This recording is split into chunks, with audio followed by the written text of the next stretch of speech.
The random page I pulled up says Mr. Mulligan accepted the invitation and, expatiating on his design, told his hearers that he had led into thought by a consideration of the causes of sterility, both the inhibitory and the prohibitory, whether the inhibition in its turn was due to conjugal vexations or to a parsimony of the balance, as well as whether the prohibition proceeded from the defects congenital or from proclivities acquired. So that's James Joyce. On that topic, who is James Joyce to you? I mean, that's the thing, because I wouldn't have read Ulysses, and I wouldn't have known who Joyce was aside from the Irish bookman if I hadn't met you in Latin and had you talk about Joyce a lot and Ulysses a lot and gone, I should read this book so I know what she's talking about, because I don't, and Google's not helping. Why do you think Google isn't helpful in this? I don't know. It's a long book. Mm-hmm. Like, it's a big book, and I feel like, because I went over and I read a summary of it last night to like see if I could remember what happened. Okay. And the summary talked about stuff I have no recollection of and skipped over stuff I thought was in the book and may have been in the book. Oh no. But like, that's the thing. It's a very long book and a lot happens in it. Mm-hmm. And I think it's very hard to summarize. Like, and Okay. you can read a summary and that's not necessarily what you end up reading. What is the most like memorable conversation that you've had about Joyce or about Ulysses? So I mean, about Joyce, Mm-hmm. the most memorable thing I think is just that he walked around with an eye patch on a lot. Yes. And that's very memorable to me because even before I read Ulysses, I was like, I'm going to turn that into a meme. And I photoshopped a little parrot onto his shoulder because I feel like that kind of gets his vibe a little bit. It's a very weird dude. In terms of the book, though, I remember when we had like a reading group about it. Mm-hmm. I think it was a reoccurring conversation on, because we're in Bloom's head so much and it's like stream of consciousness. Mm-hmm. A few people in our reading group kind of thought he might have been like a sociopath or a psychopath or like yes, super cold and serial killery and kind of whatnot. Mm-hmm. And I just remember that kept occurring to me where I was going, is this like, I don't think like Bloom. Bloom's a very weird guy, but like, Mm-hmm. I don't not think like Bloom. Like when I'm walking around and I see someone and it's just like a spiral of thought. Mm-hmm. And like, I didn't think Bloom was evil. Okay. I don't think he's per evil se. either. Oh, per se. What's the caveat? What makes you say per se? I don't think he's a very nice person necessarily. I agree. So you mentioned the Ulysses book club. What was your experience with it? Good or bad? I really liked it. I mean, it helped too because I had tried to read Ulysses before that. Okay. Like a couple months before, not like years. And I think I got as far as where Bloom comes in, so like episode 4 or maybe 5. Mm-hmm. And I think that change in character and focus kind of made it hard to keep following it. And then I think reading groups are nice because they give you a bit of social pressure and kind of like fear of missing out about the book, and it gives you a space to vent because like this is an interesting book and it's kind of fun, but stylistically it's really like the act of reading it is difficult, even aside from like trying to interpret and understand it. Okay.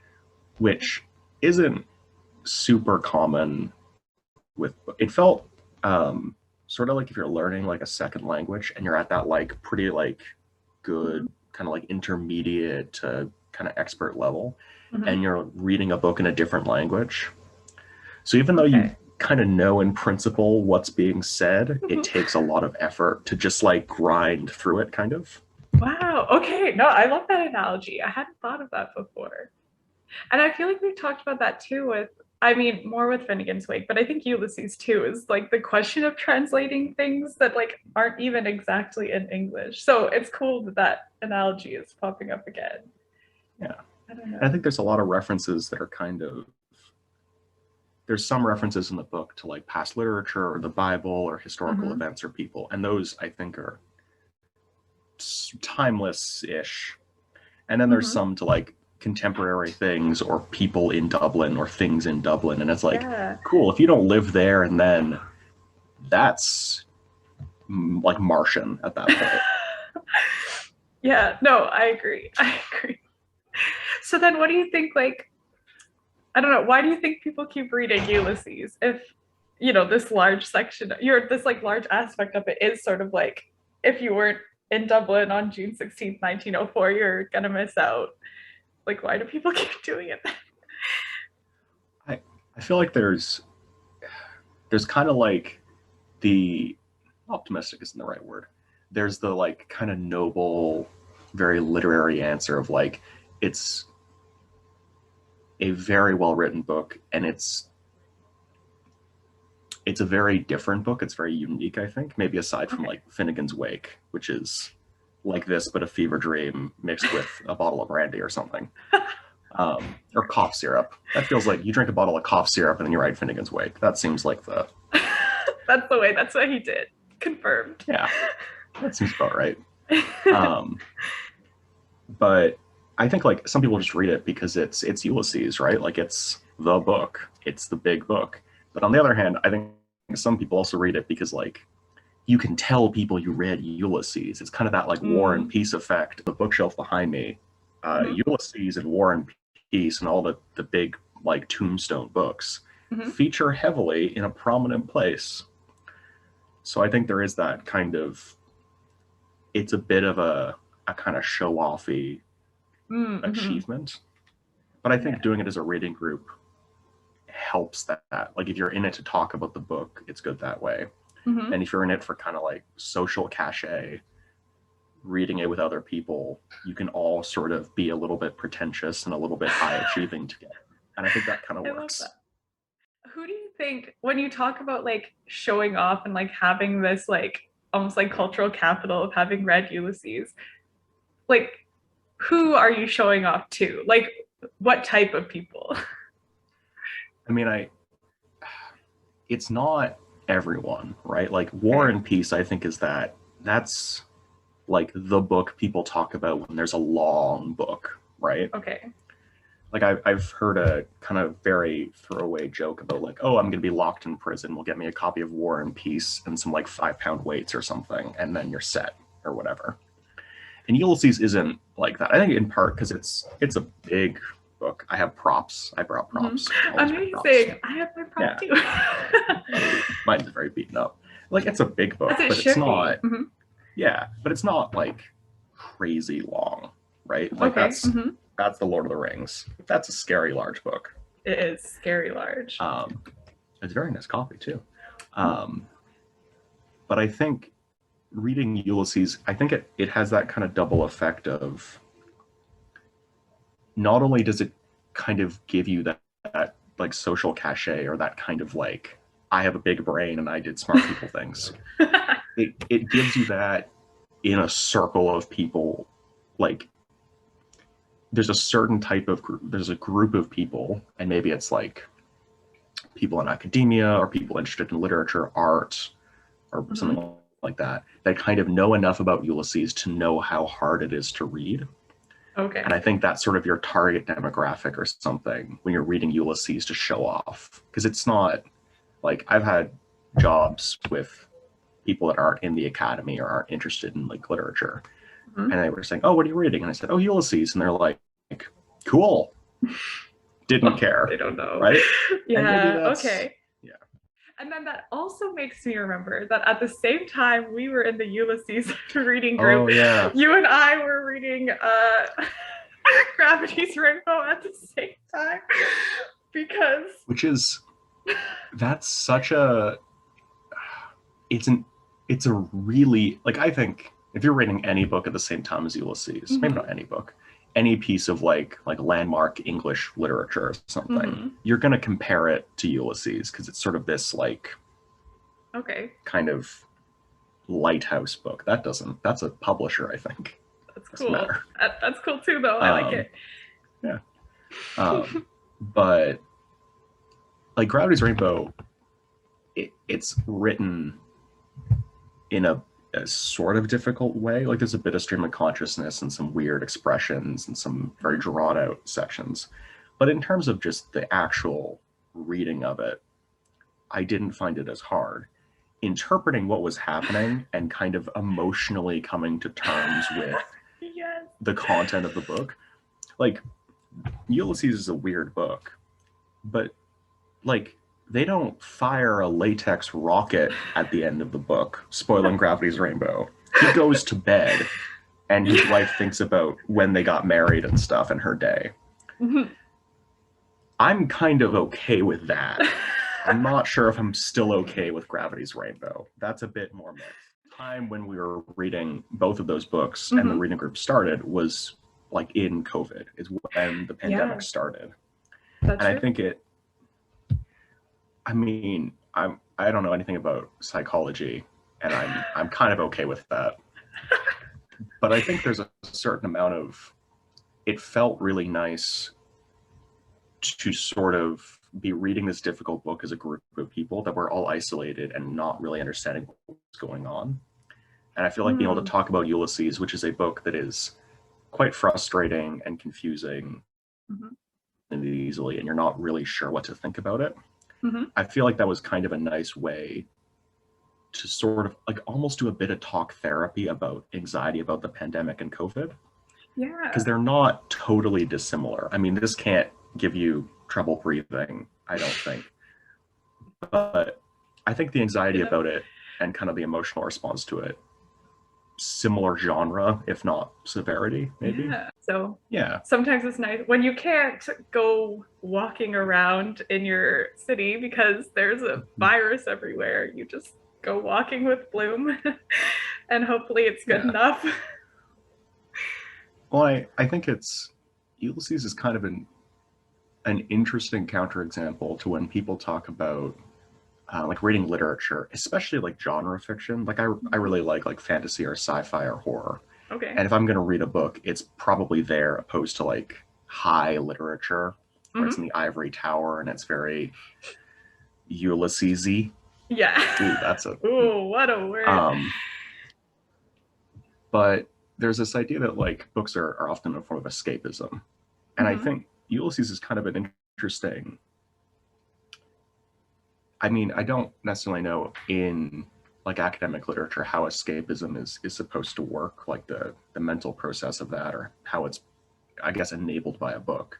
But like I don't read Ulysses and go, I want to be in this world, because it's just Dublin 100 years ago and everyone's kind of sad and there's a funeral and the British are there and no one wants that. And in terms of like going into reading Ulysses, it's an escape from your life, but it's not necessarily easy in any way. Like it's a lot of work. It's not like just nice and easy and passive. Like it takes active interpretive effort.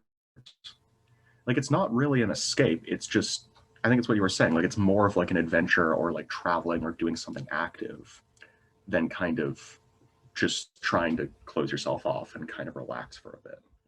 We read The Dead on January 6th, Epiphany, like when it takes place. Hey, there it is. For me, obviously, that's an event that I host over and over because I think it's great and I love it so much. And I cry at the end every time. But like, I don't know, like, how is it from, like, was that your first time reading The Dead? If so, like, what was it? If it was your second or third time reading The Dead, how did it change your perspective of it? Yeah, I mean, that was my first time reading The Dead, and I'd read some of Ulysses over Christmas. Okay. And I will say, going into The Dead was a very pleasant surprise, because the context of it too is that we were doing like a spoken reading of it, and it was almost like a play.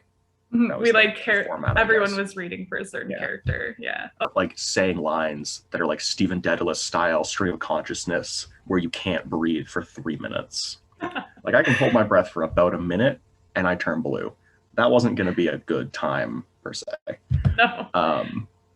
But it's weird because The Dead is so stylistically like mundane. Rereading the Dead is something you could do a few times in a day if you wanted to. Mhm. Whereas rereading Ulysses in a short window feels like it would be to some degree traumatic, or at least very, very difficult. I do wonder what it would be like, because I think some books are totally fine if you read them in little chunks. Like I found read War and Peace a while ago, and I mean it helps that was a serialized publication, so it was released in like little chunks, and reading it that way I think was fine. Whereas Ulysses, I get the impression it's pretty continuous. Like I think even if you read all the episodes on their own over like one per day, I don't necessarily know how much that would help. But I think it'd be interesting to read it like start to finish in kind of one chunk. Okay. I feel like you'd understand it more, because you definitely, I think it takes a couple minutes when you're reading it to kind of get into the narrative style. And then the narrative style changes every few episodes or chapters or units of time. And then it takes a little while to adjust again. But I guess reading it straight through would help with that. When Ulysses was banned in the US, the lawsuit that happened, the United States government versus, it wasn't against James Joyce or the publisher, it was against the physical book. Yeah, against one book called Ulysses. It's so weird, and it's so appropriate for this book. It almost feels when you sue Ulysses that you're like suing Leopold Bloom, and like he doesn't exist. He's a fictional character. So how can we do that? Yeah. I think we did talk about it a few times in the reading group as well, the extent to which Bloom is meant to be Joyce. Because I think it's also fair to say that Stephen Dedalus is also Joyce to some degree. Like they have a similar background and both trying to be artists. I'm more optimistic that Joyce will than Stephen, but that's maybe because Joyce is alive. I think if I reread The Dead and I reread Ulysses, I think I'd probably like The Dead more. And I think to some extent, like if someone's like, hey, I want to read Joyce, what should I read? I would say The Dead. To the point of maybe don't read Ulysses. Wow, until you really, really, really want to. But yeah. Do you think that that's part of their, I've been trying to figure this out, and I think as I talk to more people it'll like maybe clear up for me, but sometimes I wonder if like the unreadability of Ulysses, that sort of like reputation that it has, which I think a lot of people I feel like a lot of people expect Ulysses to be like Finnegans Wake, like that level of just like it is entirely form, good luck, you know what I mean, it doesn't make any sense. And I wonder if that like feeling where we almost like expect Ulysses to be more unreadable, whatever that means, than it is, comes from the fact that so many people see it as like the book, the one that you want to be able to say you've read, and so they jump right to it rather than like Dubliners or Portrait of the Artist as a Young Man, if they like came into Ulysses with that basis. But the hard thing about Ulysses isn't the content. On one hand, reading Joyce's other works or like looking at the Wikipedia page for Dublin and Irish history, and maybe reading the Bible and like doing some background research for the context of the book.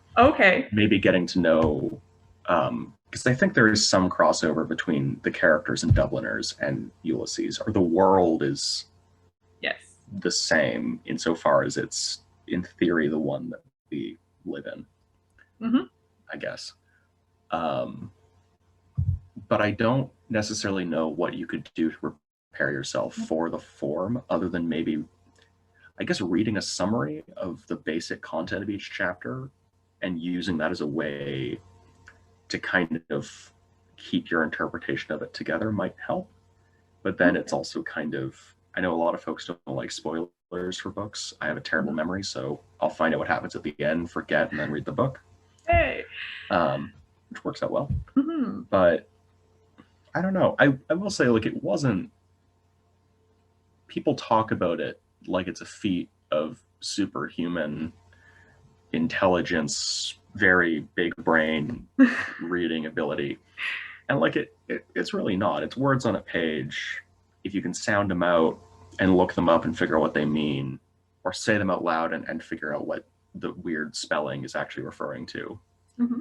You can do it. It just takes a little while, and it's a lot more effort than a regular book, but it's not insane like Finnegans Wake, which seems like too much potentially. Yeah, it does seem like a lot.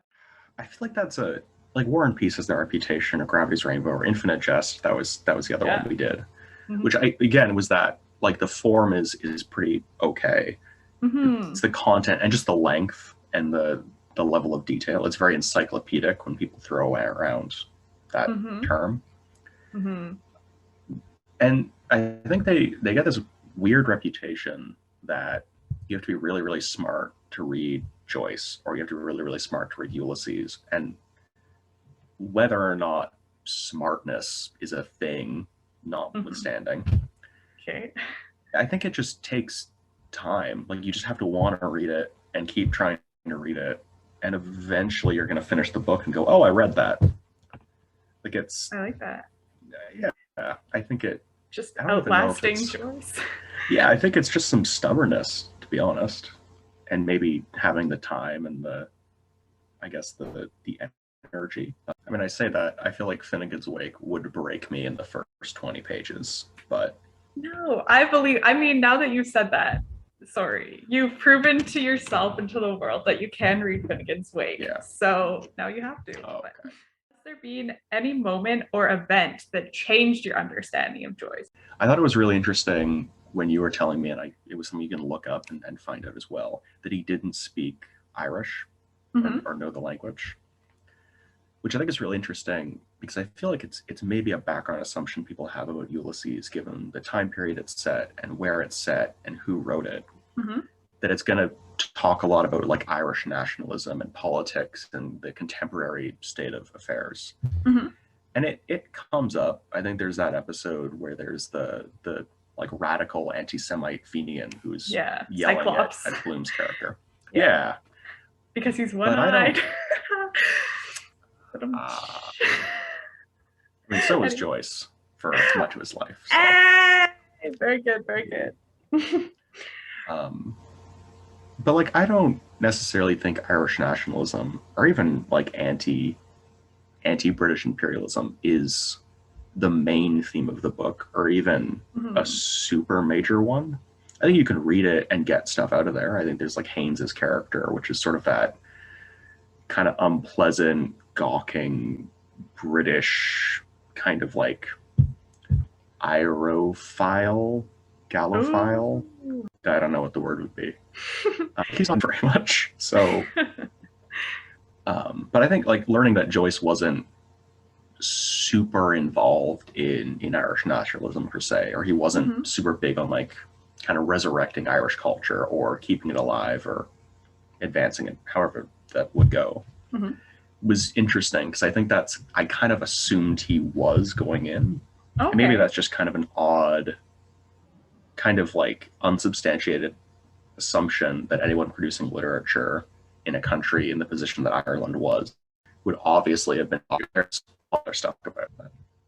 Is there anything that you like wanted to say about like Joyce or your conception of him or your experience with him that like we haven't had a chance to talk about yet? I don't know if it's something I necessarily want to talk about. I feel like there is that kind of uncomfy chestnut of to what extent Ulysses is autobiographical, and if that's the case, like neither Bloom nor Stephen are especially nice people or morally upstanding people or even pleasant people. Like Stephen's maybe a little better.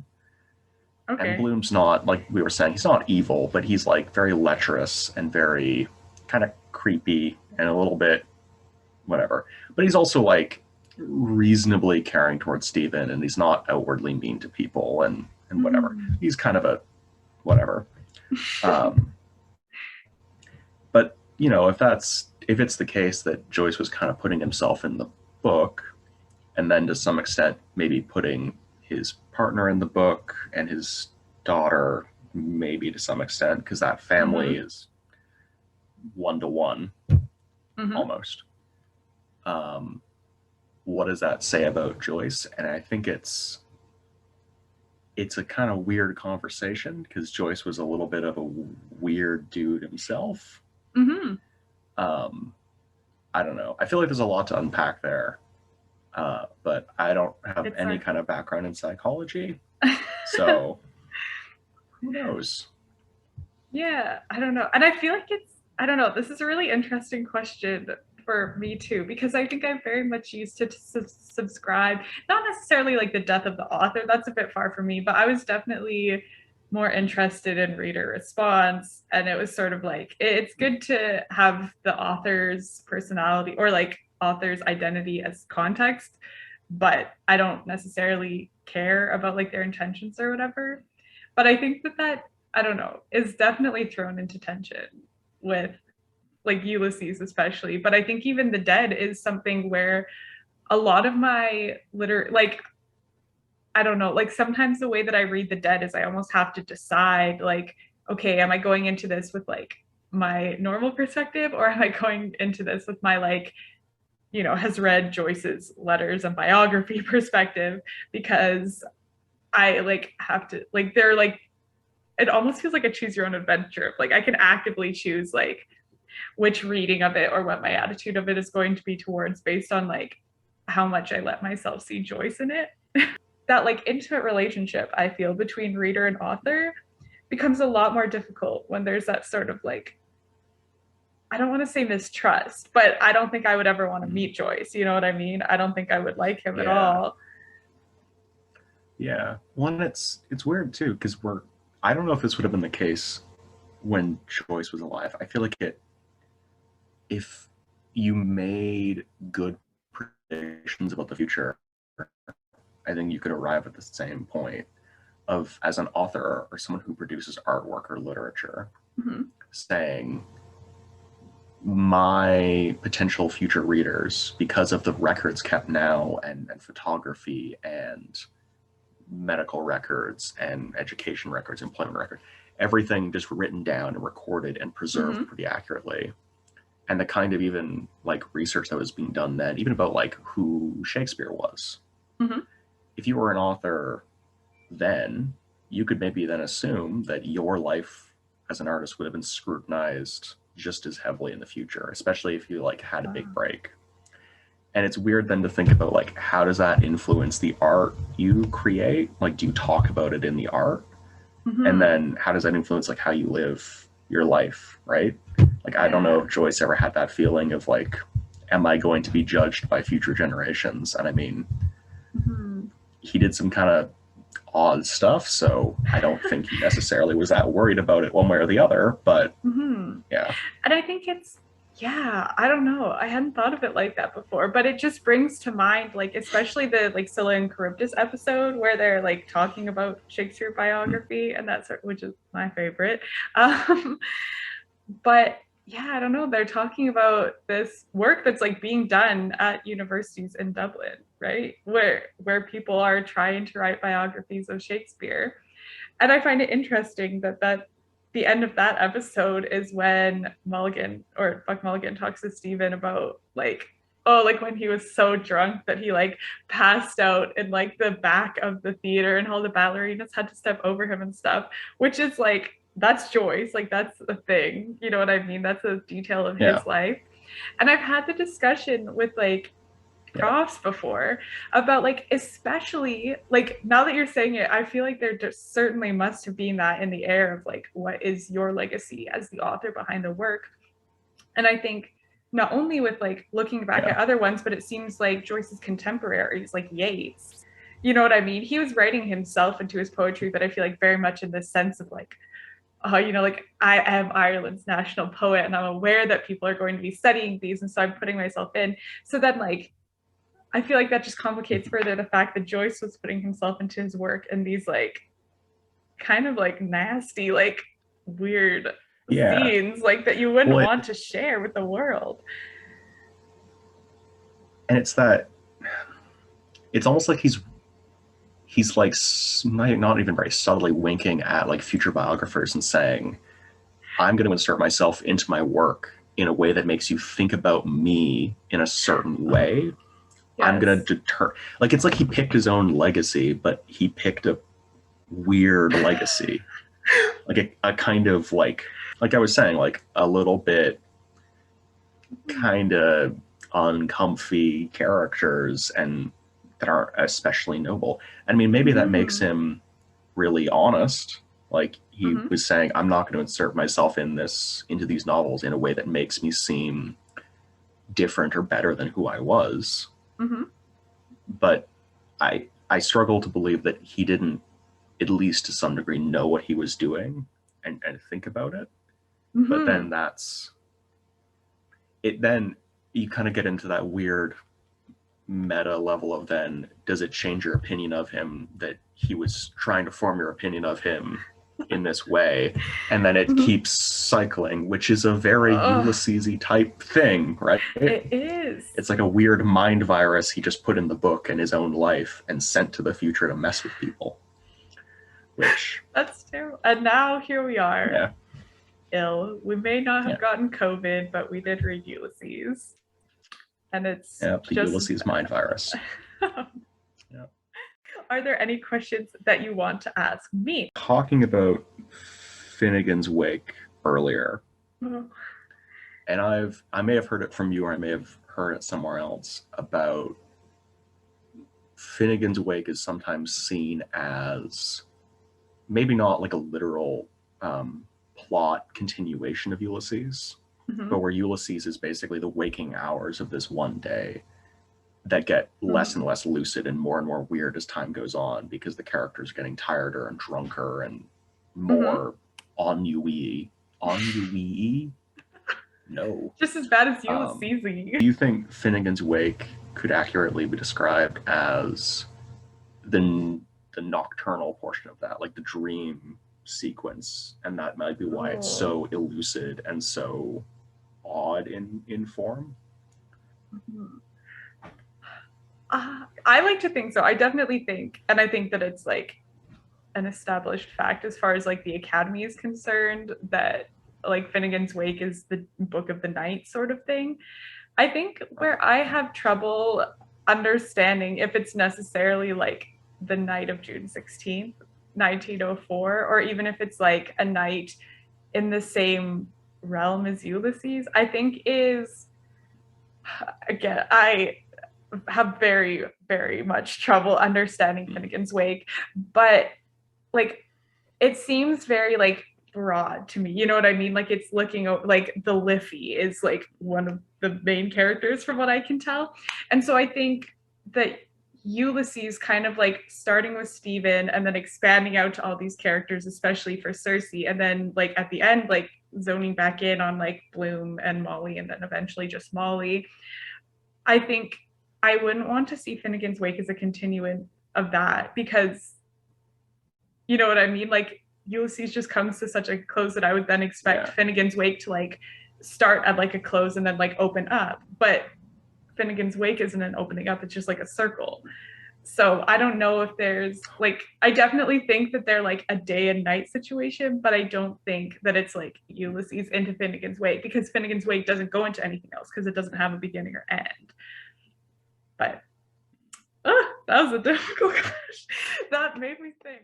The only academic interaction I've not even had with Joyce, that like in stuff that I've read for my own nonsense, but I've come across is what's his name? John Caputo, who writes mostly about Heidegger and Derrida in the context of hermeneutics, so textual interpretation and endless circles. Yay! Yeah, he talks a lot about kind of like the Joycean mode of literature, or even philosophy, where it's very playful and very endless and very kind of self-referential. And I think that's a pretty apt description. I don't necessarily know what he does with that concept, because his books are hard, but no, that's cool. That's more than I know about it. I feel like Joyce, like that's another thing that Joyce was very aware of. Like I'm sure he must have read about hermeneutics and all of that. Like I just think, to me, all of his work just seems so aware of the reader and interpretation, and I don't know, like you said, I think in sometimes you can tell that he's sort of like playing with you or like, you know, trying to not control, but like trying to like influence you. But then I also think his awareness of the that hermeneutics interpretation, whatever you want to, I think also is why I love Joyce's work so much, that it does always seem to have that space to be like, I don't know, whatever you want, you know? Yeah.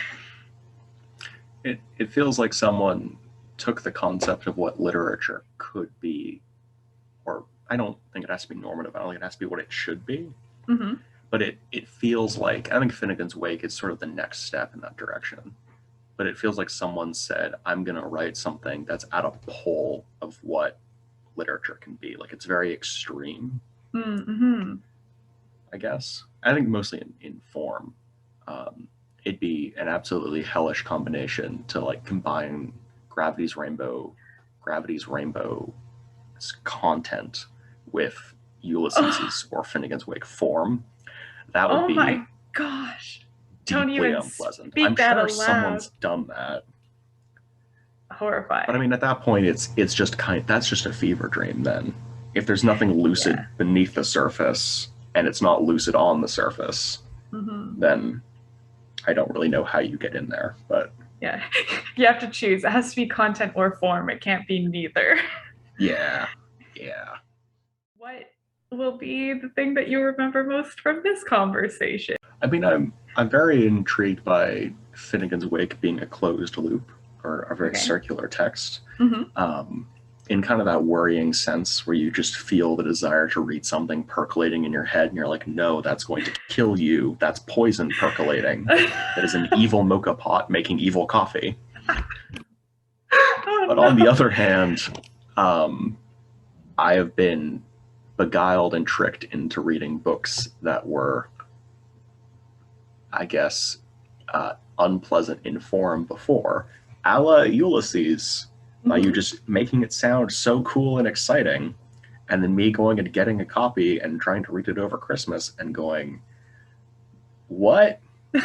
I mean, I am just about at the end of the text as we have it, and since it's just a circle, I could just start going around again if you want to hop on. I will say, having opened to a random page No, to that really close out as we began, yes. the first line that I read was, Home I'll go, Halome, Blair no more Rams Blairs, Audemond Barcays. And you know what? I'm good. No, is that Know how to okay? start.